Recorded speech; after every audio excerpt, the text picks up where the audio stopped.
नमस्कार, जय हिंद, जय बिहार। मैं हूं आप सबका दोस्त वकील सह पत्रकार एसके पंकज। अभी मेरे दोनों तरफ दो तस्वीर आपको दिख रही होगी। ये वही तस्वीर है और ये वही नेता है जो एक कुर्सी पर बैठे हुए हैं, दूसरे कुर्सी पर लात रखे हुए हैं, टांग रखे हुए हैं। और ये वही नेता है जो अपने खास अंदाज में हर जगह भाषणों में बोलते आते हैं कि हम ब्राह्मणवाद और सामंतवाद को बढ़ावा नहीं देंगे, हम सामंतवाद को मिटा देंगे। लेकिन दलितों के उत्थान की बात करने वाले, अल्पसंख्यकों, अकलियतों और पिछड़ों के उत्थान की बात करने वाले लालू यादव के दरबार में पिछड़ों की और दलितों की क्या औकात होती है, ये दोनों तस्वीरें उसी सच को बयां कर रही है कि भाषणों में किस तरह लालू परिवार अल्पसंख्यकों का, दलितों का, पिछड़ों का, इन लोगों के उत्थान की बात करते हैं। और जब इनके दरबार में यही दलित और यही पिछड़ा वर्ग का कोई नेता जाता है तो उनकी क्या औकात होती है, सो देख लीजिए। देखिए, मैं अक्सर एक बात कहता हूं कि दुनिया में कोई जाति नहीं होती है, जाति सिर्फ दो होती है, एक अमीर और एक गरीब। अगर आप अफसर हैं और आपके सामने एक चपरासी जाता है तो वो गरीब जात का हुआ। आप चपरासी हैं, आपके सामने एक रिक्शा वाला आता है तो वो गरीब जात का हुआ। किसी दलित कलेक्टर के ऑफिस में आपने कभी किसी दलित रिक्शा वाले को बैठ के चाय पीते नहीं देखा होगा। उस दलित कलेक्टर के ऑफिस में या उस दलित विधायक जी के ऑफिस में भी कोई बड़ी जात का, बड़े पोस्ट वाला चाय पी सकता है, और किसी जो है वो सवर्ण के ऑफिस में भी कोई दलित अफसर चाय पी सकता है।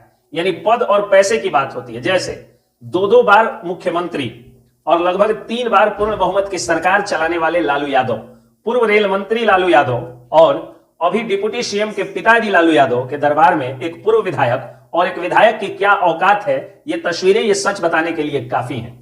इसलिए मैं अक्सर कहता हूं कि अपनी औकात बढ़ाइए, अपनी हैसियत बढ़ाइए, और औकात और हैसियत शिक्षा दीक्षा से बढ़ती है। अगर आपके पास शिक्षा होगा तो स्वाभिमान होगा, और स्वाभिमान होगा तो फिर आप किसी भी व्यक्ति के दरबार में, चाहे वो कितना भी बड़ा डीएम हो, सीएम हो या पीएम हो, उसके दरबार में जाके ऐसे बेइज्जत होकर के फोटो नहीं खिंचवाना होगा। ये तस्वीरें ये भी बताती हैं कि दलितों के उत्थान की बात करने वाले खुले मंच से किसी दलित महिला को बुला करके और कलेक्टर के बगल में या अपने बगल में बैठाने वाले लालू यादव और फूल माला पहना करके और तस्वीरें खिंचवाने वाले लालू यादव अपने ही पार्टी के दलित विधायक को किस तरह ट्रीट कर रहे हैं और उनको कहां बैठने को जगह दे रहे हैं, ये तस्वीरें इस बात को भी बयां करती है। तो लालू दरबार में लोगों की क्या औकात होती है। अब जो लोग ये सोचते हैं कि लालू यादव तो मेरी जाति के हैं, वो देख लीजिए आपके जाति के, आप तो विधायक भी नहीं है, आप तो आम आदमी है, आपके जाति के विधायक की क्या औकात है वो देख लीजिए। अगर किसी दलित को लगता होगा कि देश का कोई भी नेता दलितों के उत्थान की बात करता है तो वो दलितों को सम्मान भी देता होगा, तो एक दलित पूर्व विधायक को देख लीजिए। ये दोनों तस्वीरों में एक तरफ हमारे राजेंद्र राम हैं जो पूर्वी चंपारण के हरसिद्धि से विधायक हुआ करते थे, और एक मनोज यादव हैं जो पूर्वी चंपारण के ही कल्याणपुर से विधायक है।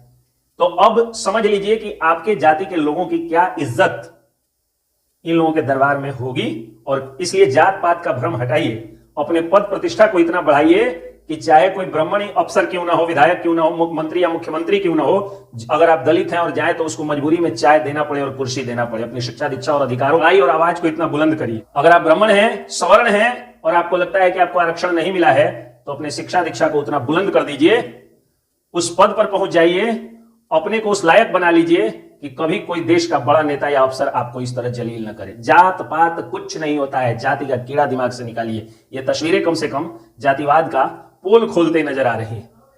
जय हिंद, जय बिहार।